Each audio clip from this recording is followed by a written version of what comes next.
You don't have to have everything figured out. Just ask one simple question today and see where that takes you. I think most families tend to avoid having the necessary conversations, not because they don't care, but because they care too much or so much that sometimes these hard conversations are easy to avoid. When caregiving feels overwhelming and the system feels impossible to navigate, this is your guide. Here, you'll learn ways to navigate long-term care planning, find real support for caregiving, and prepare you for the road ahead. I'm your host, Lindsay Friedman, and now you're not in this alone. Let's get started. Welcome back to the Caregivers Compass. I'm your host, Lindsay Friedman. I'm pleased to welcome Chelsea Neulieb, founder of Silver Linings Consulting and a care coordination specialist with more than a decade of experience supporting older adults, caregivers, and families. With a background in social work and training in senior fitness, dementia awareness, and holistic health coaching, Chelsea helps families understand what aging and long-term care really look like day to day. She's known for turning overwhelming decisions into practical, compassionate plans that honor independence, wellness, and dignity. We are pleased to have her on the show and one of our partners on LT CareNav. Welcome, Chelsea. Thank you so much, Lindsay, for having me. I'm really excited to be here today. And I'm so excited to have you because you and I have talked a lot, even off camera, about why you do this. And your motivation is so pure and genuine. And I'm sure all of your clients get to see that. But we'll just kind of start with things that you and I have talked about. Families are unprepared. They are not sure what's going on. They're confused. You're meeting them in a time of turmoil. Why do you think that they let themselves even get there? Why didn't they have a plan? Yeah, Lindsay, I think about this a lot. I see it a lot. I think most families tend to avoid having the necessary conversations, not because they don't care, but because they care too much or so much that sometimes these hard conversations are easy to avoid. I think talking about it can feel like naming something really hard and maybe even taking away something like independence. It can just be very scary to start talking about the conversations as we age and what our parents or loved ones might need as things change. And that is kind of, I think, part of it, right? We see people who, especially as we're aging, we want to keep independence, right? And people are getting combative. And then you end up meeting them in moments of crisis most often. Is that true? Yeah, I mean, some families I meet in moments of crisis. Some families, I'm working with a family right now that's more in the planning ahead, starting to see some changes and reaching out to try and make sure that there's a good plan in place to maintain that independence and safety in the home for as long as possible.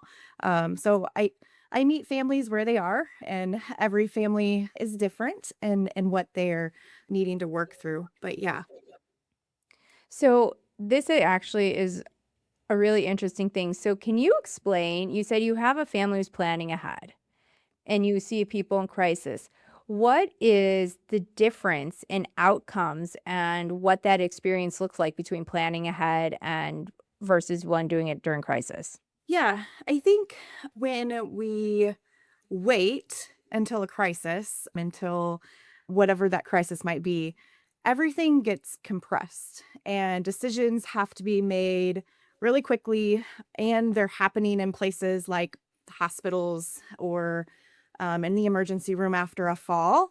Whereas if you plan ahead, these conversations can happen, thoughtful conversations, plans can be made, and then those decisions don't have to be rushed or under added pressure, emotion, stress in these times of crisis.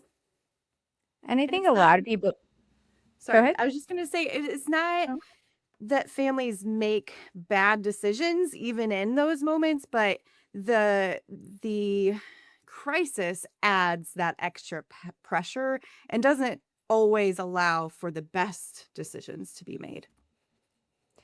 And because I think everyone in our industry, right, like we've talked, they really push like crisis is not the place to plan, right? Any kind of plan, no matter what it is. And so to not do that, you really have to start these conversations earlier. So, what would you tell adult children or loved ones? How do you start that conversation? What do you avoid? What don't you say? What do you say? And how do you structure that? Yeah, that's a great question. I always tell people to try not to start with a plan in mind, but maybe just start with one question. And the conversation doesn't have to be just one conversation, right? We can start with a question like something simple, asking them what feels most important to them if their health ever changed, starting with just one simple question. Or what does it mean for you? What does it look like for you to stay independent? Starting with a question leads to getting their true answer as to what matters most to them and helps guide that conversation, either that conversation or the next or the one after that, and helps really guide a good plan. No, those are really good advice. What happens, do you think? How would you approach it as an adult child if you start these conversations and mom or dad gets really agitated or uncomfortable with it? Even if you're coming from the right place, what do you suggest? I think starting with the question and making sure that you're always looping it back to what's important, what matters most for that person, can really help shift that conversation, especially if there's any feelings that come along with that. I think it's about how you have the conversation, right? And guiding with those questions can make sure that the individual feels safe and they don't feel like things are being, they're not being told what to do or what needs to happen. Because losing independence itself can feel very scary, right? And so it's just about how you approach that conversation. Again, I think that leading with a question about what they want and what matters most to them, is gonna feel better, and just feel a lot more natural for everyone. No, that and I think that is great advice that families really need to hear often and just to revisit in that kind of kindness and compassion to always go through with it. So when families are planning, there's kind of two dynamics, right? Because you said, what do you want out of your future? How do you want your long-term care? What do you want that to look like? That's one piece of it. But there's another larger piece, which I think families find to be even more sensitive, is the financial piece of it. And so how does that play into your conversations? And do you find that to be a lot more delicate of a topic with families? Yeah, I think, it's just another piece of the conversation that often gets avoided because, like you said, it is so delicate. A lot of people are more private about their financials, even with their family, which totally fine. I think what I've seen is that once families open the door emotionally, the financial piece kind of becomes a little less intimidating, and becomes more natural. And then when I think a lot of fear comes from just not knowing what care costs, not knowing what's covered by their insurance or long-term care insurance plans and et cetera. Just the whole system can be a little overwhelming, and not knowing kind of creates that fear. So, and not knowing what options even exist through all of that. So I think once you bring in the emotional, open up the emotional door, like asking the question of what matters most to you, that really kind of opens the door to other things. And then once you have that financial clarity, it can give structure to that conversation. It can turn something abstract and very much unknown into something that you can actually build a plan around.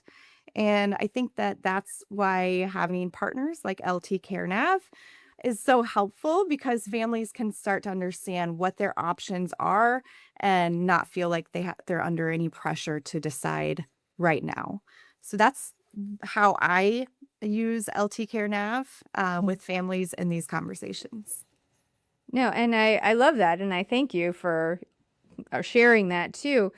But, on with LT Care Nav, we always talk about how important the providers are because this isn't a journey that you can do on your own. Information is fantastic and information points you in the right direction, but it truly, Chelsea, it's like people like you who can like hold a family's hand and understand it because those are the moments that are really hard.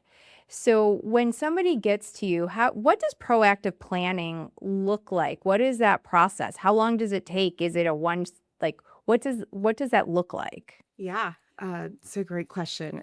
It's it can seem overwhelming, but it's usually a lot simpler than people think. So it's not about having everything figured out. It's just about having that starting point, and that, I mean, you ask about how many conversations. Again, it's going to look different for everyone depending on where the the individual is, what their actual healthcare needs are, et cetera, et cetera. But I think that it starts with just understanding what kind of care your loved one would want, and what matters most to them. And then that can just be the kind of entryway point to understanding who the key decision makers are, whether that's for on the care side, on the financial side. I mean, it's really about what the individual and what the family want, and everyone is different. I don't know if I answered that question. You did, and you answered some more and you triggered some more questions, which is always fantastic. So, when somebody comes to you, like there's a lot of conversations in the industry right now about how the infrastructure is falling apart, right? We're seeing all of these things. So, if you could tell a family, ideally, like other than not in crisis, what is that perfect time to come have that conversation with you? Like, where do you think that inflection point of this is where we should all start planning looks like? Well, I would say the perfect time is always now. Um, I I don't again, every family, every situation is different. For proactive planning, I would say just start the conversation, ask the first question, and that can give you a little bit more insight and clarity into, based on the what the person wants, based on their goals, based on their financial picture, their health picture. The starting the conversation now opens the door to understanding how far how far out in advance you want to plan, where what you need. It's a good answer. Eh, So, there's I just yeah, there's no one answer. Every person is different. and I think that's what's really important. And I think services like what you do, finding somebody who can understand that every situation is different and you can cater towards it. It's not like somebody's going to come in with something you've never seen before or is like impossible to dig their way out of.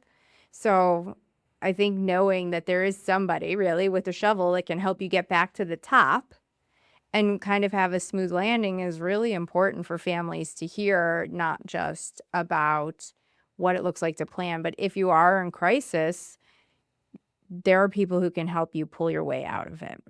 Absolutely. And I Um, think just being able to offer a different perspective or an outsider's perspective, sometimes these conversations can get emotional, sticky. There can be a lot of individuals involved depending on the family and the family dynamics. And so sometimes having an outside person to help navigate those conversations, and provide that neutral um, guidance can be very helpful in the conversation. oh, absolutely. I mean, family dynamics, I think, play a lot into long term care, what it looks like, who's going to do this caregiving, everything, right? And that kind of compounds. I'm sure you got a lot of families where you have those moments where you're like, okay, I'm playing mediator, but it's a really beautiful thing to be able to help families get from like one side to the other, I'm sure. Yes, very much so. And no, and I appreciate all that you're doing, and I know your families do too. So if you could tell listeners one thing, right, what would that be? I would say just start the conversation. You don't have to have everything figured out. Just ask one simple question today and see where that takes you. Again, maybe it's asking what matters most to your loved one, or what would they like to see to help them remain independent and safe as things change. And just remember that you don't have to solve everything all at once. It doesn't even have to be one conversation, but just start the conversation. Ask the question. And that's such important advice. So anyone listening, start the conversation, and you can find Chelsea at LT Care Nav, and LT Care Nav is here to help start that first step, and she's here to meet you and take you the rest of the way. So we thank everyone for listening, and we will be back next week. Thank you. All right, that's a wrap for today. Until next time, remember, you're not alone. Take things one step at a time, stay centered, and trust your compass. See you next time on the Caregivers Compass.